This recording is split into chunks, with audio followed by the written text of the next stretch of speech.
Sir నమస్కారం sir. నమస్తే sir Ritika మన రోహిత్ శర్మ గారి క్రికెటర్ రోహిత్ శర్మ గారి వైఫ్ అయితే అంతకుముందు రఫాలో జరిగిన ఆ దాడులకు నిరసనగా తన ఇన్స్టాలో ఒక పోస్ట్ పెట్టింది, ఆల్ ఐస్ ఆన్ రఫా అని చెప్పేసి. అప్పుడు ఆమె పైన విపరీతంగా ట్రోల్స్ వచ్చేసాయి. అంటే ఇండియాలో జరుగుతున్న దాడులపైన మీ స్పందన లేదు, మణిపూర్లో అటువంటి ఘటన జరిగింది కదా, దానిపైన ఎందుకు మీరు పోస్ట్ పెట్టలేదని చెప్పేసి విమర్శలు అయితే వచ్చాయి. అయితే ఇప్పుడు రీసెంట్గా జమ్మూ కాశ్మీర్లో ఉగ్రవాదుల దాడి చూసాం ఆ బస్ పైన కదా, దానిపైన కూడా ఆమె స్పందిస్తూ ఇన్స్టాలో పోస్ట్ పెట్టింది. అంటే హిందూ భక్తులపైన ఉగ్రవాదుల దాడి నిజంగా బాధాకరం అని చెప్పేసి ఒక పోస్ట్ అయితే పెట్టింది. మరి దీనిపైన మీ ఒపీనియన్ ఏంటి? అసలు అంటే విమర్శలకు జవాబుగా పెట్టింది అంటారా? ఎందుకు పెట్టింది సార్? అంటే పాలస్తీనా వ్యవహారాలకు స్పందిస్తూ ఆవిడ గతంలో పోస్టులు పెట్టినప్పుడు విమర్శలు వెల్లువెత్తాయి. అవును. ఇప్పుడు ఆవిడ అంటే మన బెదిరింపులకి కొంత భయపడి ఆవిడ టోన్ మార్చింది అనే ఆనందం కనిపిస్తోంది. ఈ పోస్టు వైరల్ కావటం వెనకాల అంటే కాశ్మీర్లో జరిగినటువంటి ఈ బస్సు మీద ఉగ్రవాదుల దాడి, డ్రైవర్ని చంపేయటం, పైగా డ్రైవర్ కారు పక్కకి అది బస్సు పక్కకి తిప్పకపోయి ఉంటే బస్సులోకి ప్రవేశించి మొత్తం అందరినీ చంపేసి ఉండేవాళ్ళు అనేది ఒక వెర్షన్ ఆల్రెడీ ప్రచారంలో ఉంది. తన ప్రాణాలు అడ్డం పెట్టి మిగిలిన ప్రయాణికుల ప్రాణాలు కాపాడాడు అతను అనేది జరుగుతున్నటువంటి అంటే బయట సర్క్యులేట్ అవుతున్నటువంటి వాస్తవం కూడా అయి ఉండొచ్చు అది. సో దీని మీద ఆవిడ స్పందిస్తూ ఒక పోస్టు పెట్టడం అనేది చాలామందికి నచ్చింది. జనరల్గా ఆవిడ స్పందించి ఇలా మాట్లాడటం బాగుంది అనుకోవడం వేరు, కానీ ఇది వైరల్ కావటం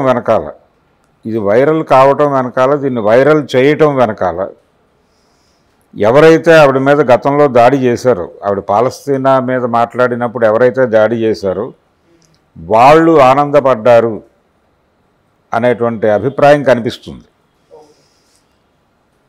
వాళ్ళ ఆనందం కనిపిస్తుంది దీని వెనకాల. ఇది వైరల్ కావడం వెనకాల ఆ రోజున ఆవిడ మీద దాడి చేసిన వాళ్ళు పొందినటువంటి ఆనందం కనిపిస్తుంది. ఎందుకు కనిపిస్తుంది అంటే చాలా రిమార్కబుల్గా వాళ్ళు హిందుత్వ ఎజెండాతోనే దాడి జరిగింది ఆ రోజున ఆవిడ మీద.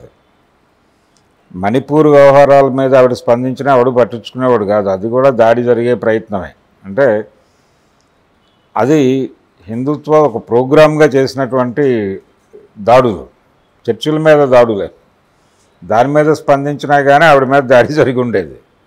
అది దేశీయ సమస్య అయినప్పటికీ ఇక్కడ వీళ్ళు చెప్పదలుచుకున్న విషయం ఏంటంటే దేశీయ వ్యవహారాల మీద స్పందించకుండా అంతర్జాతీయ విషయాల మీద స్పందిస్తున్నారు ఏమిటి అనేది కాదు. ఇక్కడ హిందువుల మీద జరుగుతున్న దాడుల గురించి నువ్వు స్పందించవేమిటి, అక్కడక్కడ పాలస్తీనాలో గాజాలో జరుగుతున్న వాటి గురించి నీకెందుకు అనేది వాళ్ళ ప్రధానమైనటువంటి ఎజెండా.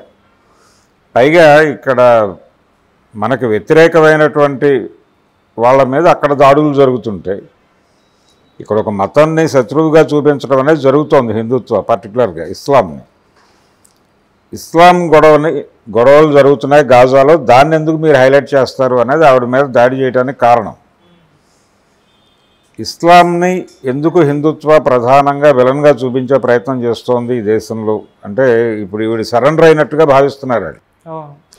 సరెండర్ అయినట్టుగా భావించి ఆనందాన్ని అలా షేర్ చేసుకుంటున్నారు వాళ్ళు. చూసారా మనం కొట్టిన దెబ్బకి దిమ్మ తిరిగి ఈవిడ ఎలాగా టోన్ మార్చిందో చూసారా, ఇలా మేము ప్రపంచాన్ని మా కంట్రోల్లో తీసుకోగలం, కాబట్టి ఎవరైనా నెగిటివ్గా మాట్లాడితే రెట్టించిన ఉత్సాహంతో దాడులు చేయండి, వాళ్ళు కూడా టోన్ మార్చుకుని సరెండర్ అవుతారు అనే ఒక సంకేతాన్ని ఇచ్చారు దీన్ని వైరల్ చేయటం ద్వారా.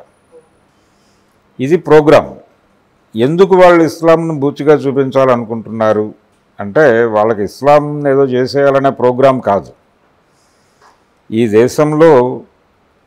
దేశంలో సంపద మొత్తం గుజరాత్, రాజస్థాను దోచేస్తున్నాయి అనేది అందరికీ తెలిసిన విషయమే. బనియాలు, మార్వాడీల రాజ్యమే నడుస్తోంది వ్యాపారంలో. చాలామంది వాళ్ళని విలన్లుగా భావిస్తున్నారు, నిజానికి విలన్లు వాళ్ళే ఈ దేశంలో. కానీ జనం తమని విలన్లు అనుకోకుండా ఉండటం కోసం వాళ్ళు ఇస్లాం అనేటువంటి బూచిని విలన్గా చూపించు ఒక విలన్ కాని విలన్ని విలన్గా చూపించి ప్రజల మనసుల్లోకి ఎక్కించడం కోసం నిరంతరం తపన పడుతూ ఉంటారు. అదే వాళ్ళ ప్రోగ్రాం. ఇప్పుడు ఈ రితికా మీద వాళ్ళు రితికాని సరెండర్ చేసుకోవటం హిందుత్వానికి సరెండర్ కాదు, వాళ్ళు మార్వాడి బనియా రాజ్యానికి సరెండర్ చేసుకోవటమే. మార్కెట్ ప్రోగ్రామ్ ఇది. ఈ మార్కెట్ ప్రోగ్రాంలో భాగంగానే ఈ ట్రోల్స్ జరుగుతున్నాయి. చాలా డబ్బులు వెదజల్లుతున్నారు వాళ్ళు ఇలాంటి వాటి మీద. ఈ వీడియోని వైరల్ చేయటం వెనకాల వాళ్ళ కృషి ఉంది. ఇంతకుముందు ఆవిడ మీద దాడి చేసిన వాళ్ళే ఇప్పుడు ఈ వీడియోని వైరల్ చేశారు, ఈ పోస్ట్ని. గతంలో ఆవిడ పోస్ట్ మీద ఎవరైతే దాడి చేశారో వాళ్ళే వైరల్ చేస్తున్నారు. కాబట్టి ఇదంతా పెయిడ్ ప్రోగ్రామ్, డిజైన్డ్ ప్రోగ్రామ్, ప్రజల స్పందన కాదు ఇది. ఆ రోజున నార్మల్గా ఆవిడ పెట్టినటువంటి పోస్టుకి ఎవరో కొంతమంది సానుకూలంగాను కొంతమంది ప్రతికూలంగాను స్పందించి ఉండొచ్చు. ఇప్పుడు కూడా కొంతమంది అనుకూలంగాను కొంతమంది ప్రతికూలంగా స్పందించి ఉండొచ్చు. అది లిమిటెడ్, అది పబ్లిక్ ఒపీనియన్. ఈ వైరల్ కావటం అనేది పబ్లిక్ ఒపీనియన్ కాదు, ఈ రోజున ఆ రోజున కూడా. ఇది కేవలం రితికా మీద జరుగుతున్నటువంటి వ్యవహారంగా మాత్రమే కాదు చూడాల్సింది.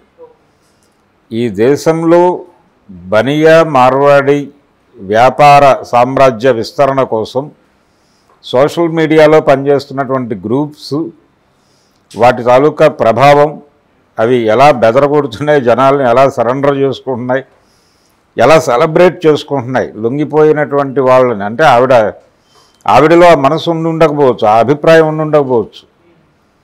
అంటే ఆవిడ చాలా స్పష్టంగా ఆ రోజున అక్కడ పాలస్తీనాలో జరిగిన దుర్మార్గం మీద ఎలాంటి స్పందన తెలియజేసిందో మానవత్వంతో, అదే స్పందన ఈ రోజున తెలియజేసి ఉండొచ్చు.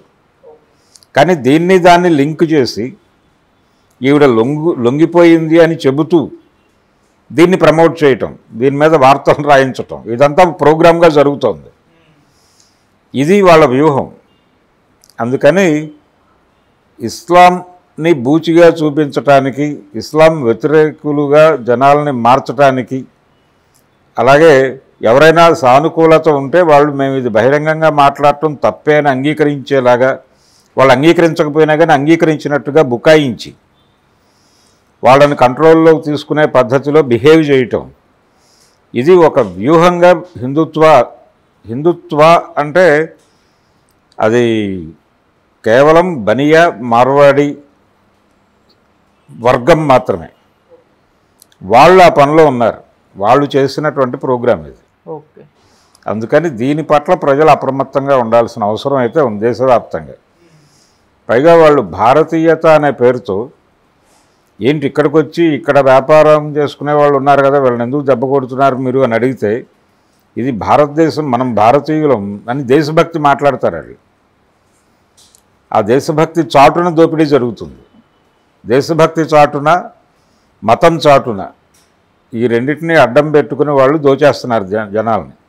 సినిమా హాళ్ళల్లో జనగణమన వేయటం వెనకాల కూడా కుట్ర ఇదే. బీజేపీ ప్రతి అడుగులోనూ ఉన్న కుట్ర ఇదే. మోడీ గారి కార్యక్రమము, అమిత్ షా గారి కార్యక్రమము ఇదే. వీళ్ళ వ్యాపార విస్తరణ, దాని స్థిరీకరణ.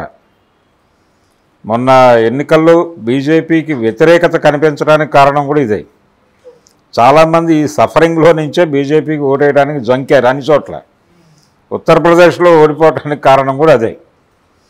ఈ నిరసనని ఎలా కంట్రోల్ చేయాలి, ఈ 5 ఏళ్లలో మళ్ళీ జనాలను ఎలా తన ఫోల్డ్లోకి తీసుకోవాలి, కొత్త నెరేటివ్స్ ఏవీ లేవు ఇప్పుడు వాళ్ళ దగ్గర. పాత నెరేటివ్స్ అన్నీ అయిపోయినాయి. ఎప్పుడైతే అవి అయిపోయినాయో జనాలకు మళ్ళీ కడుపు కాలి చిరాకు పడ్డారు వీళ్ళ మీద.